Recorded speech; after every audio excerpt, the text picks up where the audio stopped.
Video 3 in our series on Michael Singer's Living Untethered, coming up right after this. Hey everyone, welcome back to my YouTube channel. This is Yoel, and so grateful to have you. And in today's video, we're going to carry on with our video series on Michael Singer's best-selling Living Untethered. And in today's video, we're specifically going to talk about the next section in his book, which is entitled The Mind. Okay, so we're going to jump right in. If you haven't seen the previous videos in this series, I suggest that you do so. If you haven't bought the book, I suggest that you do so. I will link to it in the description below. You can purchase that on Amazon or wherever great books are sold. Obviously, you can listen to that on Audible as well, probably. A little more old school, as I mentioned in my last video. Okay, my book is all marked up and everything like that, as you can see. Now, just to mention from the get-go, this section of his book is very voluminous. It's filled with material, and really I probably could break this into 4 different videos if I wanted to. And if you have feedback about this and you feel like it's too much, then leave that in the comments below, and maybe I'll break it up into more videos in the future. But for now, I'm trying to keep this to a 10-video series, and therefore I wanted to cover this whole section in one video. Now, also, because there's so much material, it is quite possible, if not probable, that I'm going to be repeating some of the teachings of Michael Singer from time to time. I find that he does that as well, and likely he does that to really emphasize or bring home the points, because a lot of these lessons are very simple and easy to understand, even feel familiar. At least they did to me when I first read the book, and obviously with each reading they feel more and more familiar as I continue to absorb the material. But at the same time, obviously, some of what he teaches may be a revelation to you, or may be difficult to grasp. Even though it's put in very simple terms, some of it may be difficult to grasp. Simple, but difficult. So I think for that reason, I can't speak for him, but that's probably why Michael Singer kind of repeats a lot of the themes, to make sure you really absorb what he's teaching you. And that may come out in this video as well. So we'll see how it goes. As usual, I've got my trusty notebook. I may also go to my trusty whiteboard over there out of the camera view, and let's see how it goes. Okay, now the first chapter within this section is called Empty Mind, and Singer starts out by saying that our awareness is not limited to the outside world. So we finished talking about the outside world in the previous video, and now he reminds us, or teaches us, that awareness is not limited to the outside world. There are inner experiences. And what are those inner experiences? Those are experiences of the mind. Okay, now what is the mind? What does that mean when we say the mind? What is the mind? So the mind, Singer says, is the place where thoughts exist. It's really an energy field. It's an energy field where thoughts are being created, they're existing, they're being stored. We're going to get into how those thoughts are stored in a little bit. But for now, just know that the mind, it's not your mind is not your thoughts. The mind is a kind of a receptacle. It's a place, it's an energy field where those thoughts are created and where those thoughts exist. Okay, so and I just said it, and Singer says it as well. Thoughts are not the mind. Okay, they exist in the mind. Okay, and he refers to Buddhism teachings, which talk about the idea of empty mind. Okay, and what does that mean, empty mind? How could you have an empty mind? It sounds funny. Empty mind. What does that mean? And he says is that the empty mind actually does exist. You can actually go to a place where your mind is devoid of all thought. That's called empty mind. And who's able to do that? Meditators. Now, obviously, not everybody who starts meditating is going to reach that place. I can't say that I've ever reached that place. I think maybe there's been moments where I've been able to capture that, but it's very, very difficult. It takes a lot of time and practice and training of meditation. When I say training, it doesn't mean you have to go to a formal school or be a Buddhist or anything like that, but just the idea of repetition, doing it over and over and deepening your meditation practices and skills. And those who are great, the greats at it, are able to reach that point of empty mind. Okay, so it is possible to get to a place where you can observe the mind without any thoughts in it. Don't make the mistake of thinking that your thoughts are your mind. Singer makes sure to teach that your thoughts exist in the mind. Okay, it's kind of like a computer, he uses an example. Think of a computer without any software in it. Okay, it's still a computer. Okay, it's just that there hasn't been any software that's been downloaded, or whatever the terminology is, that's been put into the computer. It's still a powerful computer. Okay, so the same idea, it may not have the functions or be doing things that computers do, but it has all the latent power is in that computer. It's just being ready to be loaded with all the various software that goes into it. Okay, but the empty computer is still a computer. It's the same with the mind. The mind has all those latent abilities, and without the thoughts that actually go into the mind is still there. So think of it as like a computer without the software. You can have a mind without the thoughts. That's called the empty mind.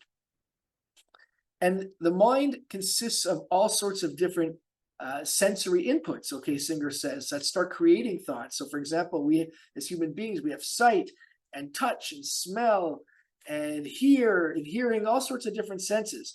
And what we do is that's really energy that's coming in from the outside world, and we're taking those energies that are coming in from that outside world, from the physical plane, and we are processing that through our senses. And through processing that through our senses, we're coming up with thoughts.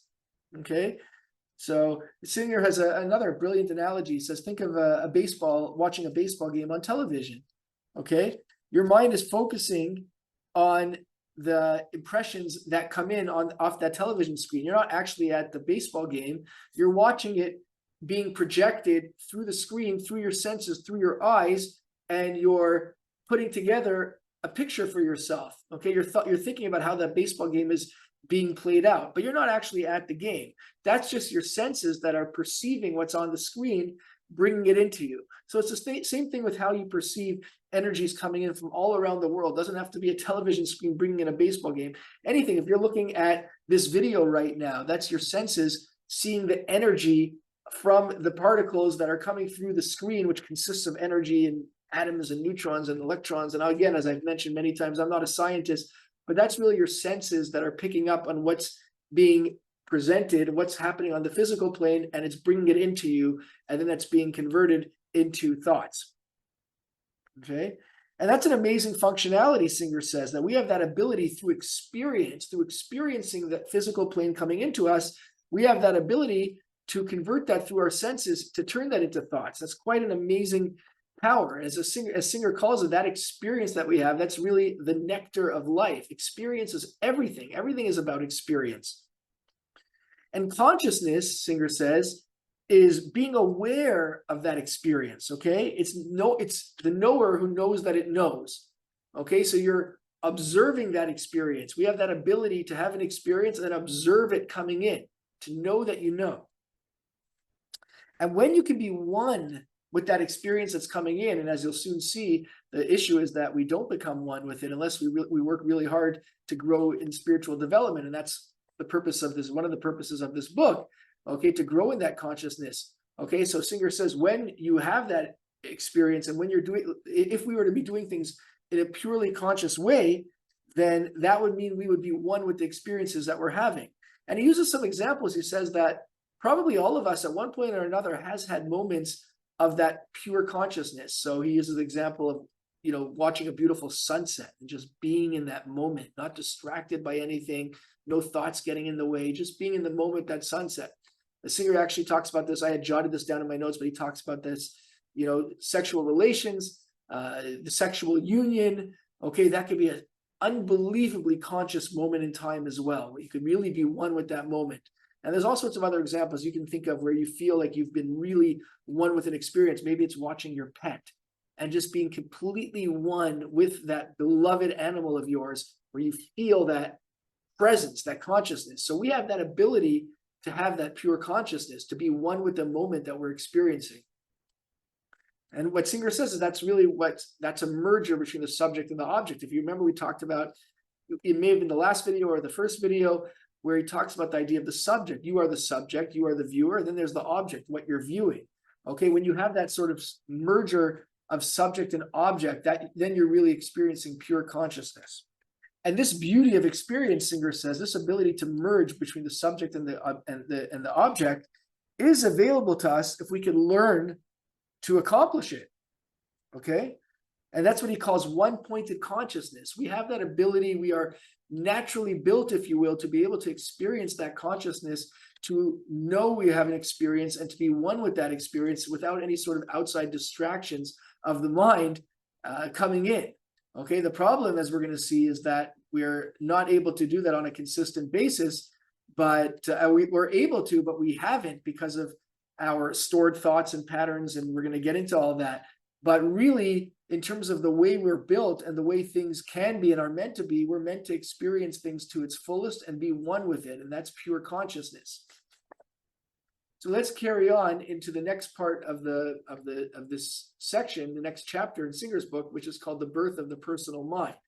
And if you wanted, you can cue kind of that like dun dun dun, that kind of ominous music, because now we're going to start seeing how what we do with experiences is not pure consciousness, unfortunately. In fact, it gets us away from pure consciousness. And what Singer is going to do is by teaching us what it means to move, what pure consciousness is, as we've started out with, and then understanding what it means to move away with pure consciousness. Singer is going to help us throughout the book and throughout these videos. I'll do my best to present it. We're going to try and get us back to that state of one-pointed consciousness. Okay, so Singer starts out this chapter of Birth of the Personal Mind by asking, why don't we? Why is it that, generally speaking, the average person, and I speak for myself as well, does not have that merged consciousness, that merged subject-object, just wondrous joy of experience moment to moment, every single moment of the day of our lifetimes? Why don't we? Well, what Singer says is, and I talked about this in the first video, because what we do is we resist. There's that word again. It's so crucial. Resistance. We resist experiences.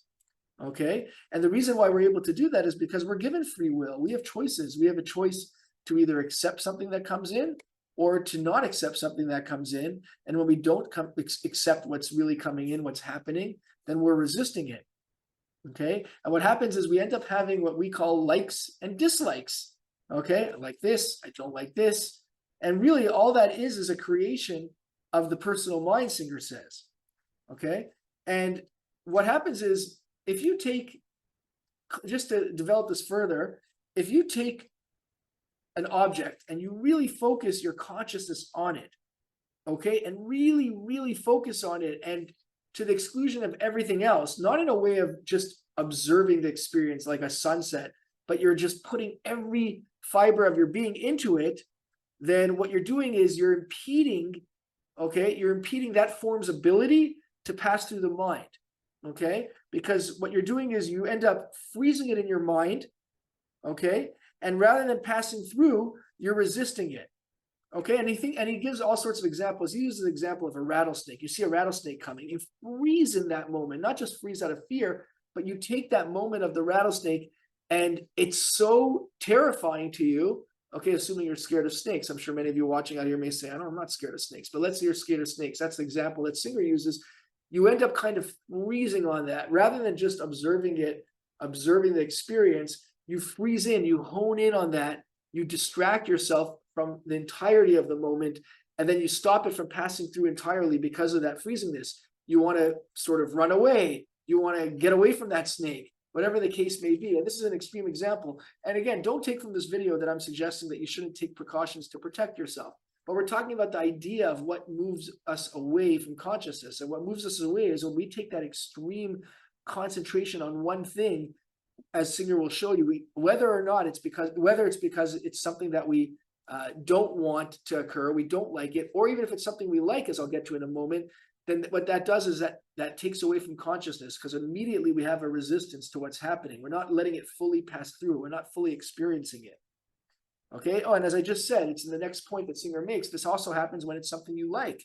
That's known as clinging. You're clinging to something. So you may have had a wonderful experience once. Let's say you were with a boyfriend or girlfriend and you had just the best time of your life. If you go out with that boyfriend or girlfriend the next time and you expect or hope or wish or desire to have that exact same experience like the one you had before, and then inevitably it doesn't occur, it's not the same level of experience. Okay, let's say maybe you can have a good, amazing experience 2 times, but I'm using an example where you don't quite have the same experience. Then what you had done was you had clinged. Okay, you were clinging to that previous experience, hoping to experience it the next time. And when you didn't, you lost consciousness, because then it went from clinging to becoming a resistance, to becoming a dislike of what was actually presently occurring in this moment in time. Okay, and that's called clinging. And clinging and resisting, Singer says, form these kind of impressions in your mind. Okay, they make patterns in your mind, and they take you out of harmony with reality. Okay, because again, instead of experience, just pure experience, whether it's something, whether it's a sunset or whether it's a rattlesnake, whatever the case may be, rather than just experiencing it and noticing it and being aware of it and blending in with it and merging with it, you're getting into dislike or like territory. And as I just said before, like can turn to dislike pretty quickly if what you're clinging to doesn't end up occurring that quickly afterwards. Okay, so each person ends up trapping these mental patterns, and these mental patterns to each person are unique, because no two persons' experiences are the same. Nobody has identical experiences. Even if you're identical twins, one twin will have one experience growing up and the other twin will have the other. Even if it's in the same mother, the same house, everybody will see things through their own lens. Okay, and that, Singer says, is the birth of the personal mind. And instead of fully experiencing the world, as I said before, we get hindered by these distractions of the inner mental impressions that we form. They end up being distractions. So these clingings, if it's something that you view as positive, or this resistance level, that just ends up distracting you from fully being present in the moment and experiencing the moment in front of you. Okay, and we're going to continue with this. I know these are deep. Again, Singer puts it in very simple terms, and it's the best to read the book. Watching this video is second best to the book, but Singer is going to continue to develop on this idea of what it means to have pure consciousness and to be distracted from that, such that we lose consciousness either because of resistance or clinging. And the next chapter, Singer calls falling from the garden. Okay, the fall from the garden. So what Singer says is that when you start resisting and holding on to these images in your mind, developing these patterns, then it becomes a very powerful fall from the garden of your mind, okay, from that proverbial garden of your mind. Because really, as I said, starting out, we're an all-powerful computer, to use Singer's analogy. We've got the ability to process everything in its entirety. We are naturally equipped for full consciousness. But what we're doing is we're falling from that garden every time we get distracted with our preferences, with our likes or dislikes. And that takes us away from that full consciousness and really becomes the proverbial fall from the garden. Okay? Because instantly, not everything is equal, right? If you start comparing or contrasting or liking or disliking, then rather than being equal and centered in each experience, you're labeling it and judging it. You're saying, I like this, I don't like this. And then it's taking you away from being fully blended with the moment itself that's passing through you. Okay? As Singer says, you're not present, and I added, you're preferenced. Okay, that's my own terminology that I added based on Singer's teachings. He doesn't actually say that, but I like that verbiage. You're not being present, you're being preferenced. Okay, and as we'll see, these impressions are the initial seeds that grow into the self-concept, or as Singer calls it, your personal self. So these are very important. These are the seeds of the undoing from consciousness, if you will. Okay. And by the way, that's not to judge you. I always say this in my videos, kind of give this disclaimer. It's not to say you're a bad person, but the personal self, that personality, that preference that we're going to get into, that really takes away from consciousness. Okay. If you're getting too enwrapped in your personal mind and your personal self, then that's taking you away from being conscious to the moment. And he uses a great example of what it means to be distracted. Think of watching something on television, and you watch the news broadcast, and then as it goes from the news broadcast, it starts moving into the next picture. Let's say you're watching a ball game. I keep using the same examples, but you're watching a ball game afterwards, that's playing next, but that news broadcaster is still there. Okay, the news broadcaster is still kind of like, you still see like a bit of an image of that broadcaster. You're not fully appreciating the ball game because that broadcaster is still in the picture. So that's the same thing with your mind. When you're storing those patterns in your mind, you can't fully appreciate this moment in front of you because you're distorted from the previous moments that you've stored. I just think that's a brilliant analogy. I love that. And now you've got what Singer says is a very limited and biased view of reality. Okay, and that's going to distort your experiences, much like your picture being distorted when you're watching a news broadcast that should have been gone, but it's still in the picture of the ball game. Your experience of reality is going to be distorted by mental patterns that you've stored in your mind. And then and Singer says, watch out, because those will dominate you for your entire life. Okay, of course, we have the ability to do the work now, thanks to teachers like Michael Singer, where we can try and untangle that mess. But left untangled and left uncultivated and not doing that work on our personal garden, it's interesting. My first, not my first, but one of my previous therapists used to call it your garden. Always mind your garden. And I've seen a lot of maybe she got it from the gurus and the spiritual authors who talk about that idea of really keeping your garden beautiful. Okay, but if we don't, then what happens is we sow those seeds of the personal mind, and that can really start dominating our lives. And these stored impressions, by the way, in the yogi science, there's a name for it, not surprisingly. It's called a samskara. Okay, those stored mental patterns that form your preferences and likes and dislikes, those are called samskara. Okay, I'll write it down for you here. I'll try and remember to link to it. They are called samskara. I hope you can see it in the picture. Samskaras. Okay. And this forms the foundation of your psyche, Singer says, your personal self. Okay, because what is the psyche? The psyche is your personal self. It's that it's what is comprised of your personal self, as we'll get into more in detail. Everyone's psyche is different, Singer says, because of these stored expressions and stored patterns. It consists of conditioning, how we were raised, what we've noticed growing up, what we've noticed around our friends, what we've watched, the television, the movies, what we've read, what we've eaten, everything around us, we end up storing inside of us, and that forms that own unique personal psyche. And it's all very reactive, by the way, because we always want to try and be okay. So when something comes in and we don't like it, we're reacting to it, okay? It's not very proactive, it's reactive, Singer says. And it's kind of like that example I used in the last video from Singer when we talked about the outside world. It's like saying that the world unfolded, the universe unfolded, upon billions of years, whatever your belief may be, but the universe unfolded and got to this point, and now I'm saying, well, I don't like it. He uses the example of saying, I don't like the fact that Saturn has rings. Well, that's ridiculous. That's not up to you. That's how the world is unfolded. That is reality. Saturn has rings, okay? But what we're doing with the personal psyche is that we're saying what we like or don't like. We're making decisions based on our own personal preferences, when really it's got nothing to do with you. It's the universe being the universe. So the question the Singer says is not whether you like it or not. The question we have to ask then is, why aren't you okay with something? Okay, why aren't you okay with something? And Singer says the reason you can ask that question is because you can learn to stop resisting. It's no different than learning to ride. Well, I don't want to say it's no different. Many would argue that it's very, very challenging. That's much more challenging.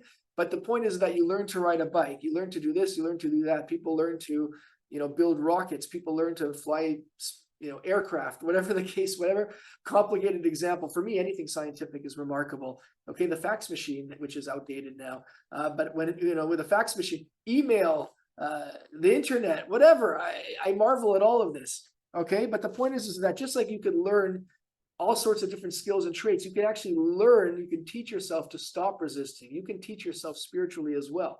And again, not that I'm a guru in any way, shape, or form. I've got miles to go, and that's one of the reasons I love doing this video, because I'm learning right along, hopefully along with you. But the point is that you can see those results as you start to learn these principles and start applying them and doing the work. And later on in these videos and in Michael Singer's book, he gives you various exercises you can use to help yourself to learn how to let go of this resistance, how to surrender that resistance. I'll get into that a little more soon. But the point is that you can learn to stop this resistance. Okay. Now, Singer also anticipates a question you may have. Well, how does a samskara, as we talked about, the samskara, those stored patterns of your mind, how does that differ from memory? So if I remember something that happened yesterday, what I had for dinner, that's a samskara? No. What Singer says is that when it comes to memory, the way our mind in its purest form works and consciousness works is that we have a memory, it's a moment, and it passes through us completely. We observe that memory coming in and it goes out. But if you have a memory of something and as it's coming in, you feel this pain in your gut and you resist it, you're like, oh, I don't want to think about that.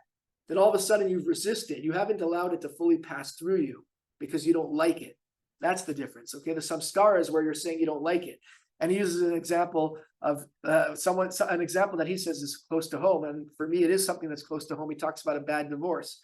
So think about, you're invited to a party and you start thinking, oh my God, is my ex-wife going to be there? All her friends are going to be there. I don't want to go if my ex-wife goes. That person reminds me of my ex-wife. Even if she's not there, that person is there.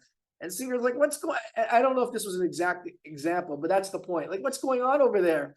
Okay, your ex-wife may not even be in the room, but you've put her in that room just through that your own sort of samskaras that you don't want to deal with it because you had a bad divorce maybe 5 years ago and you don't want to have that in your mind.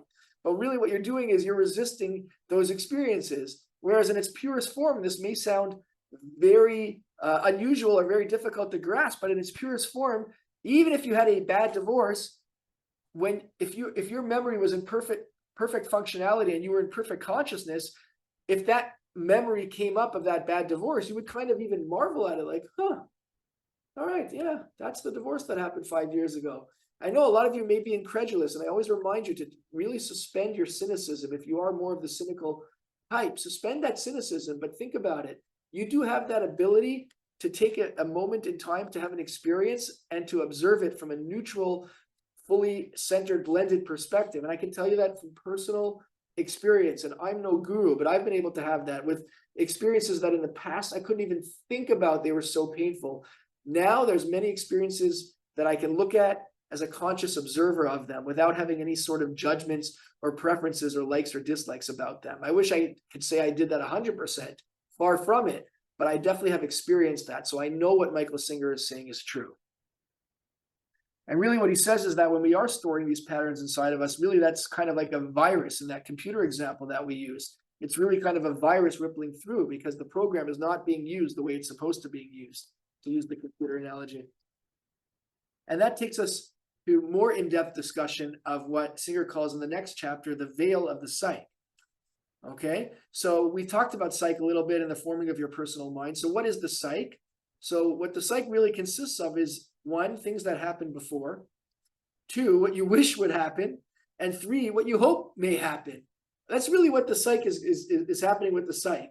Okay, you're really trying to create an alternative reality to what's happening. So reality is one thing, but what you're doing in your psyche is you're trying to create an alternative reality. And really why you're doing that is because you're trying to be okay. Okay, and that's very different to maintaining the seat of objective observation. Okay, the seat of objective observation, and that's why it gets so confusing in there. If you remember what we said, the most important element of consciousness, I think this was in the last video, is to be in that seat of self, to be that conscious observer. But when you're into trying to create alternative realities to be okay because you don't like what's coming in, you're getting distracted from that and you're moving off your consciousness. You're getting into your own alternative reality based on your own psyche. Singer says, there's something called I'm not sure how to pronounce it, the Rorschach test, maybe. I'm not sure, the ink blot test. Okay, that's a psychological test. I'm sure many of you have heard of it, where the patient is shown ink blots that come into different formations, and based on what the patient's responses are, the psychologist or psychiatrist or the assessor who's ever doing the test could get a sense of what that patient's psyche is and what it consists of. So he says the world is kind of that test, because really what's going on is that that just like that ink blot is actually the same for everybody who does the test. What's happening in the outside world is actually the same. It's the same outside world that's happening, but everybody's perceiving it in their own way based on their own psyche. And really what Singer says is the truth is that life is not hitting you on your weak spots. It's you projecting your weak spots onto life. Love that. And that's why, by the way, people will go to extreme lengths to escape it. It's escapism. Okay, so if somebody doesn't like what's happening, they don't like the fact that people look at them funny in this particular city, right? Something happened and they feel that people are looking at them funny. So they go and move away rather than just being an objective observer. And again, I'm not judging. It's very difficult. And we, as human beings, we fall into this, if you will, this samskara trap. But really in pure consciousness, you would just observe it and be neutral with it and be one with it. But what happens is somebody feels like he's being looked at funny, I'm going to move towns. Or, somebody isn't happy about life. Life is boring. Okay. He's not appreciating those experiences. So he needs to go and jump out of airplanes. Nothing wrong with having fun experiences. I'm not telling you not to have, your fun, not to go on trips or anything like that. But the point is that so many people are doing things just to escape reality, okay? Not rather than try to be one with reality, they're doing it to escape. It's all escapism. People will go to all sorts of extremes, Singer says, just to escape that reality. And it gets very tiring, Singer says, because if you have to listen to that mess that's going on in your head over and over, it becomes this like endless loop of confusion and messiness. It gets tiring. You ever found yourself drained of energy when something happens to you that you didn't like, and you're thinking about it and you're worried about it and you're regretting it and you're this and you're that? It's tiring. You literally feel the energy draining from you. I know I've experienced that many, many times. And that's why Singer says there's nothing wrong with the mind itself. It's our usage of the mind that becomes problematic. Okay, the same idea. Just as we said before, the truth is life is not hitting your weak spots. You are projecting your weak spots onto life. And this is the same idea. Okay, it's not that there's anything wrong with the mind itself. It's our usage of the mind that's problematic. And that takes us to the next and final chapter of the section that Singer calls the brilliant human mind. Okay, so he says just to take it even one step further, I'll try and diagram this. Really, you can think of the mind as consisting of 3 layers, okay? 3 layers. And here's my penmanship again. So the mind, we have layer 1, okay? Forgive me as I look down at my whiteboard. I'll hold it up for you in a second. We've got the here and now. What's actually happening in front of us? What is reality? That's the here and now. That's what's coming into us. That's layer 1 of the mind. Layer 2 is the samskara layer, okay? Because what are we doing with those, with the here and now, with what's coming in, with what our senses are doing with that? We're taking what's coming in and then we're storing it as patterns within us. We're either resisting it, and that's a samskara level, or we're clinging to it. So I'll just add here, Singer doesn't have this, but I'll add resistance or clinging. And then finally, the 3rd layer of the mind, okay, is the personal thoughts layer.